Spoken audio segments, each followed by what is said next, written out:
Surveyor trade নিয়ে পড়াশোনা করি, তাই সার্ভেয়ার ট্রেডের উপর ভিত্তি করে আমরা একটা প্রজেক্ট বানিয়েছি। প্রজেক্টের নাম শ্রীরাম মন্দির। তো এই শ্রীরাম মন্দির সম্পর্কে আমার সহপাঠী অভিষেক কিছু বলতে চাই। নমস্কার, আমার নাম অভিষেক মাঝি। মানবের গভর্নমেন্ট আইটিআই কলেজের প্রথম বর্ষে সার্ভে ট্রেডের ছাত্র। তাই আমি রাম মন্দির সম্পর্কে কিছু বলছি আপনাদের সামনে। রাম মন্দির হলো উত্তরপ্রদেশের অযোধ্যার ভগবান শ্রীরামের জন্মস্থান নির্মিত একটি বিশাল হিন্দু মন্দির। এটা বিশ্বাস, ঐক্য এবং ভারতের সমৃদ্ধ আধ্যাত্মিক ঐতিহ্যের প্রতীক হিসাবে দাঁড়িয়ে আছে।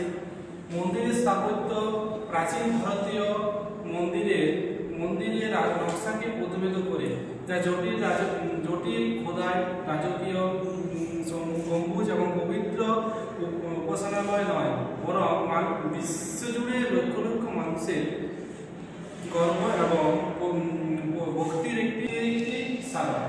রাম মন্দির তৈরি করতে হবে যেসব মেটেরিয়াল লেগেছে সে সম্পর্কে আমার সহপাঠী বিদ্যাসাগর পুরাণী কিছু বলবে।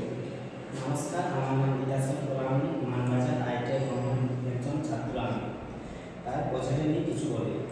প্রজেক্ট মডেলটির লক্ষ্য হল অযোধ্যা ঐতিহাসিক গুরুত্ব এবং রামের জন্মভূমি আন্দোলন সম্পর্কে দর্শকের শিক্ষিত করা, একটি সাদৃশ্য এবং শিক্ষামূলক উপস্থাপনের মাধ্যমে ভক্তি এবং জাতীয় গর্বকে অনুপ্রাণিত করে। আমাদের এই রাম মন্দির তৈরি করতে যেসব ম্যাটেরিয়াল লেগেছে তা হল আর্ট পেপার, কার্ডবোর্ড, শোল, গুলো, কালার এবং ম্যাট করা।